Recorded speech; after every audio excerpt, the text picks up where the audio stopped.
guys. I did not see you there. So, yesterday, or last time, we read Biff Chip Kipper, The Strange Box, right? Do you remember? So, today, we're going to read the second book, Beyond the Door. I told you I wouldn't break my promise. So, let's start this. I'm sorry if I just interrupt in the middle of the story. So let's this story begin. Beyond, and I'll try to do my best expression, okay? I know last time it wasn't really good. Beyond the Door. The story so far. At the school fair, Nadim buys the box that once had the magic key inside it. When a sinister man tries to get it, Mr. Murklock, the school caretaker, prevents him. Who is Mr. Murklock? Why does he call the man the enemy? And what is the box so important? And what will happen when the children run through the door that suddenly appear in the landscape?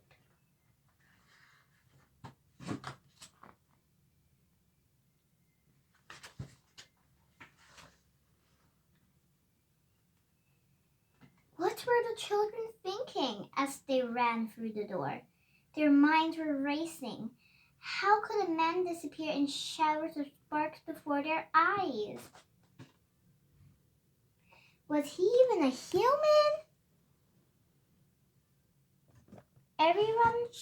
Wilma checked that everyone had made it. We're all safe, and Floppy too. Thank goodness, she breathed. Nadim still held the box that the man tried to snatch from him. Where are we? Where are we? And what do we do now? He asked. They were in an empty hallway with doors leading off it. Let's try the first door, said Chip nervously. So, what will happen? They pushed the door open and stepped into a vast, full of exhibits on display. It's like a museum, gasped Kipper. Everything looks strangely familiar. A robot, a Viking ship, and a lorry with a huge mirror on the back. Ooh, what did I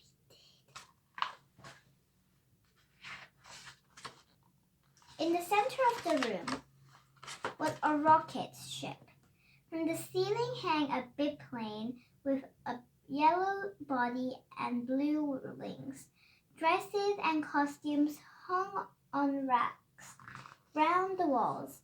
This is amazing! This is amazing! Gasped Biff. These are all the adventures we had with the magic key when we were younger. This rover was in the storm castle, cried Nadim. The big plane was in the Blue Eye adventure, said Wilf. And there's the rainbow machine.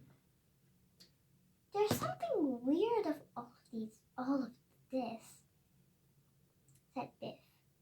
Why are these things in here? I don't understand. Nina said what they were all thinking. Magic key adventures were often scary but fun. When the key glowed, we came back. This is different.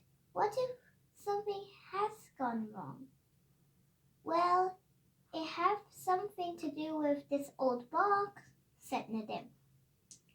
We found the magic key in the box, said Kipper. That man wanted the box, but Mr. Murklock stabbed him. So that is the horrid man, this box, Mr. Murklock and the magic key are all connected in some way, said Nadim. But how?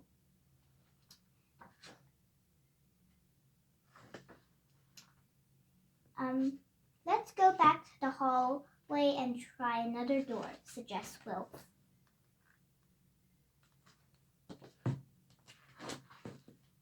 As they went back to the hallway, Floppy growled. The door was opening. It was the door they had come through from the park. The children gasped. Mr. Mortlock was running through the doorway. There was a flash of light and the door slammed shut. Can you see Mr. Mortlock? I bet you can't. But it wasn't Mr. Mortlock. It was an old man. He had long white hair. His skin was leathery and lined.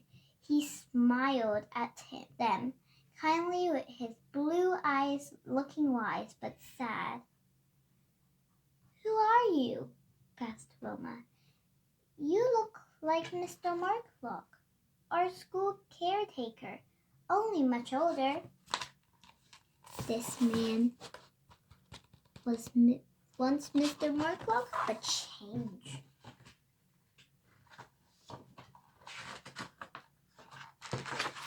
I'm the Time Guardian.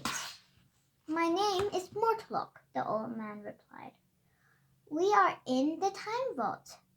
Outside here, I turn into Mr. Mortlock, the school caretaker. I have worked at your school for many years to protect you from danger. Danger? Exclaimed Nedim. Is it to do with the man who exploded in the park? But he wasn't a man at all, was he? Why was he so keen to get his hand on the box? You are right, said Mortlock. The man was not a human. And this has to do with the box you're holding, Nedim. Kipper remembered the exhibit on display in the other room. So you are behind the Magic Key adventure? He said. Yes, they were a test, said Mortlock. And you're resourceful, brave, and clever. I could not have hoped for more.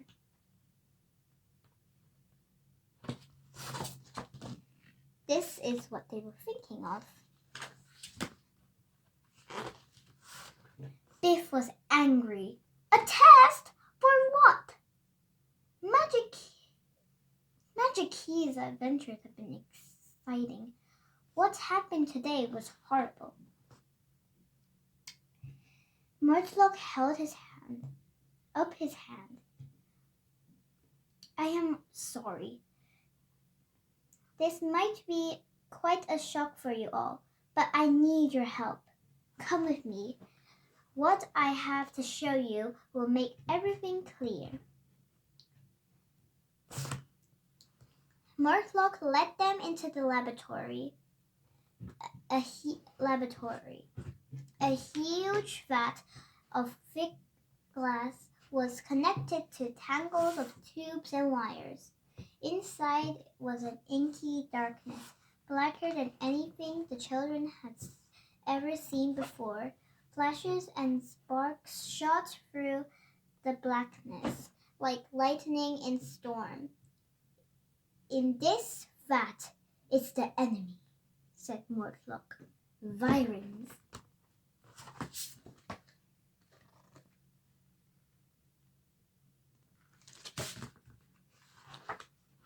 Kipper felt the hair rise up of his neck.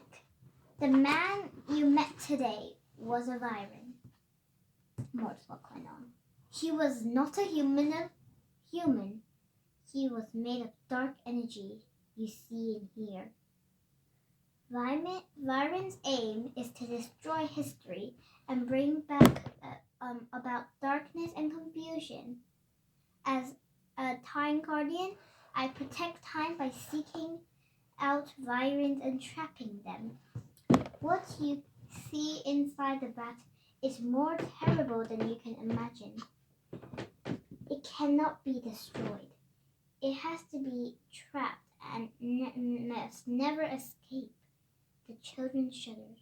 and an ice chill ran through them. Floppy looked at the darkness bezel, lifted his head, and howled. "Let's not stay here," said Mortlock.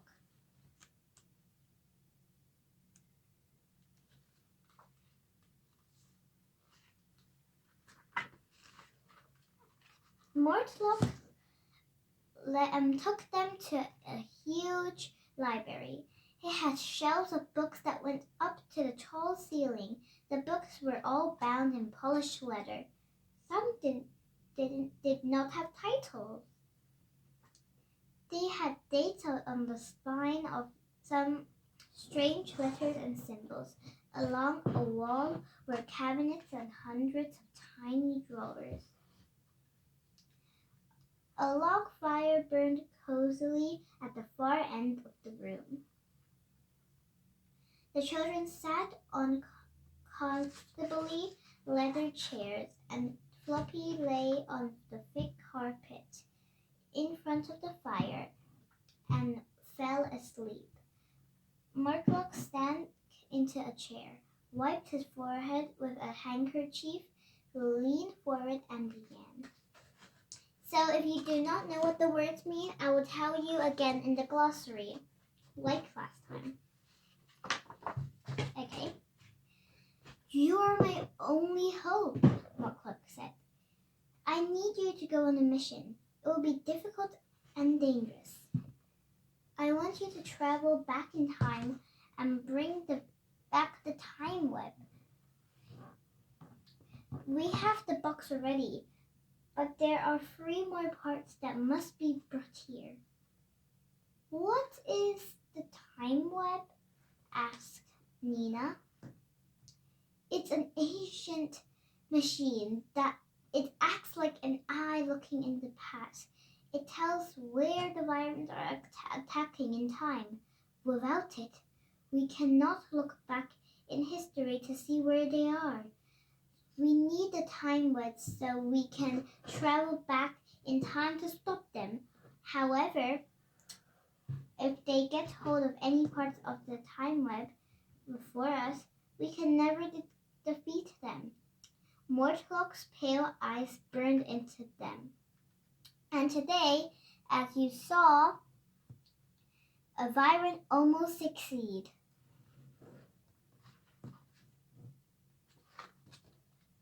So this is what the time web looks like.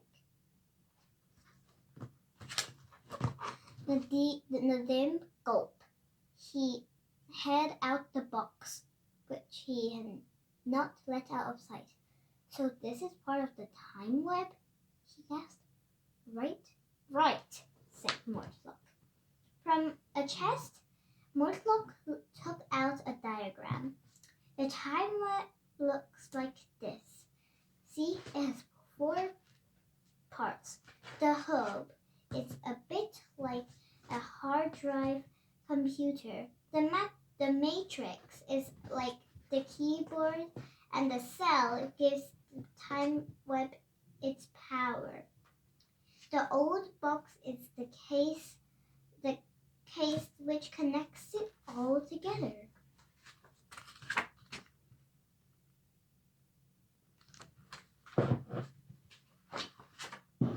"But how does it work?"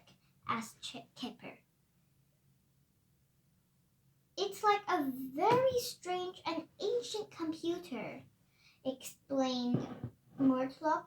"It links you to the past, rather like a computer links you to the internet. So when the Vyrants attack the past and try to change it, the timer can tell you where they are," suggests Nina. "No wonder the Vyrants want to get hold of it." "But we need the box ever since we had found the magic keys," said Biff. "So it's been lost for years. If it's so important, why didn't you look after it?" Mortlock smiled. "Not lost. It was hidden. I can think of no safer place than in your hands. The other parts of the time web are hidden in history. Your task will be to find them." So this is the diagram closely.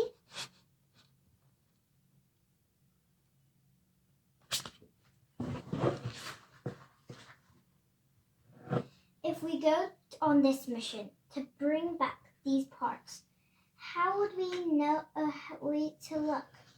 How would we know where to look? Nadim asked doubtfully. And how dangerous will it be? Asked Kipper. Will we meet Vyrens? You know where to look when you get there, said Mortlock. But the Vyrens are getting close. You may have outwit them. Do the Vyrens all look the same? Asked Nina. She shuddered when she thought of a terrible man they met this afternoon. No, replied Murtlock gravely. Most of them look like ordinary people, but Vyrens can give off a feeling of coldness and darkness. And like that man did, cried Kipper.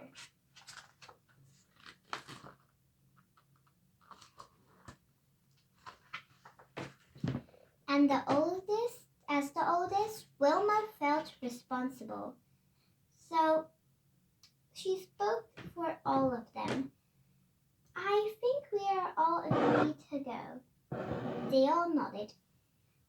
Then every second is precious, said Mortlock. He jumped to his feet and ran from the library. The children followed. As the library door banged and shut, Floppy opened one eye, yawned, and went back to sleep. The children rushed after Mortlock. He led them along a winding passage, down the stairs, and then down a flash of stone steps. As they went deeper, the steps grew narrow and uneven. The air smelled like damp and earthy, as if there was some ancient vault deep underground.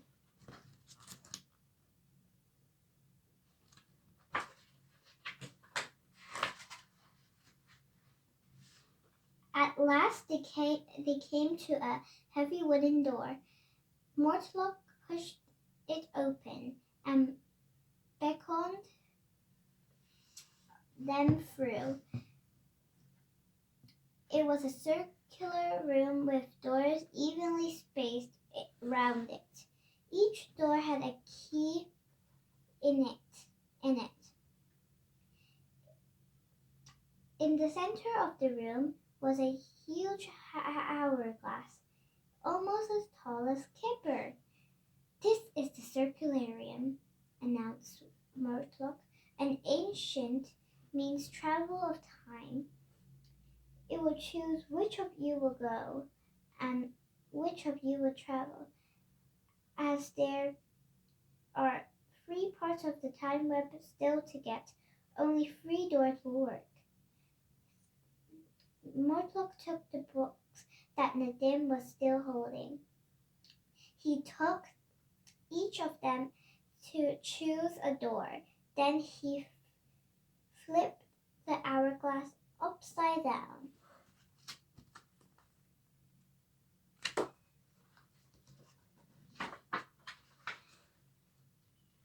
At once, tiny specks of bright light began to flow into the lower chamber of the hourglass. The Circularium began to spin. The doors seemed to merge into one. Then the spinning stopped. Biff and Chip were still in the room. They had been left behind. 3 doors had been opened.